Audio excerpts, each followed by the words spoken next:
When it comes to Sonic's more recent titles, he's kind of fallen off. Besides Mania, it's been 12 years since Generations came out. Wait, it's been 12 years? I feel like a fossil for saying that, goddamn. And people really like this game, myself included. So when Sonic Team is claiming the newest game is going to be the next big Sonic title, people's expectations were high.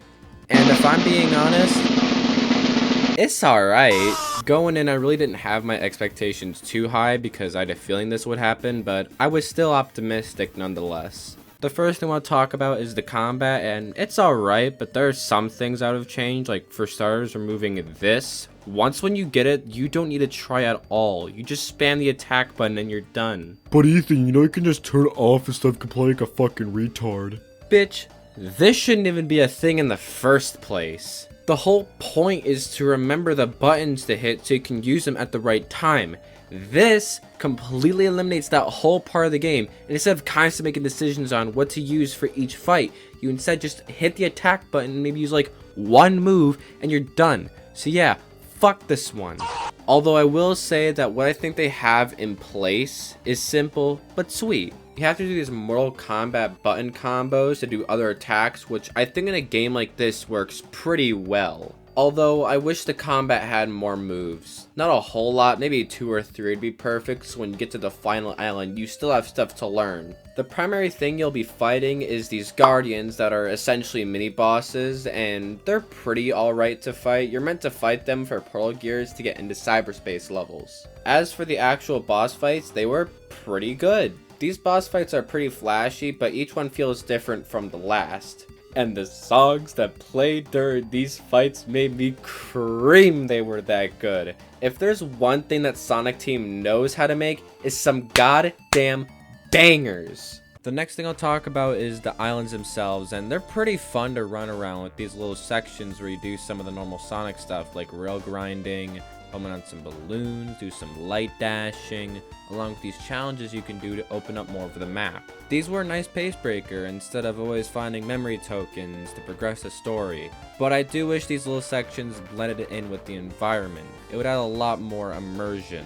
And everyone and their grandma has mentioned this, but the goddamn pop-ins are a really big problem and can suck you out of the immersion. Like, seriously, what the hell is this? But besides those two things, I thought these were fun to run around. It had this nice combine of the older stuff along with adding some new things like the actual islands themselves. Moving on to the cyberspace levels, I'm gonna be honest. These levels were really forgettable. They aren't bad, but besides a select few that come to the top of my mind, the other ones I've completely forgotten. It doesn't help that they recycle the same 4 level themes, which after a while can get kind of boring to look at and can make each one blend in with each other. Granted, some levels were fun to race against the clock, but that's probably just the speedrunner part of me talking. And red rings finally have a use besides just being there for no reason. In this game, you have to collect them so you can get vault keys so you can get a Chaos Emerald. But I don't know, man. These were just alright, but I wish there was more variations for the level themes besides these 4.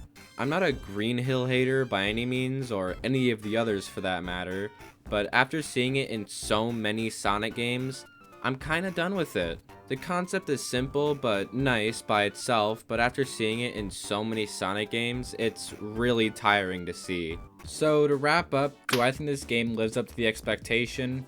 No. But I don't think it's a bad game by any means, but a lot can definitely be improved, so as of right now, it's alright. Do I think it's $60 worth it?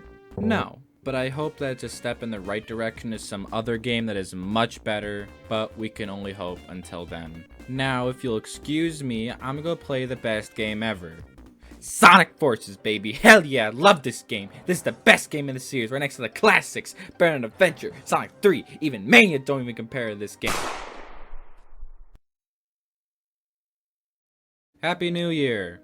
After 3 weeks into the new year, wow, I am just as late as always. I bet most of you guys have already given up on your New Year's resolutions, but hey, it is what it is, I guess. But either way, I hope you guys are having a great New Year so far. I've been doing pretty well myself, just been vibing, trying to tackle my backlog as of right now, which so far has been doing pretty good. I wanted to get this video out before Christmas, and as you can see, that didn't happen. And around Christmas, I only had like a week to finish this video, and I thought, why would I stress myself out about something like this?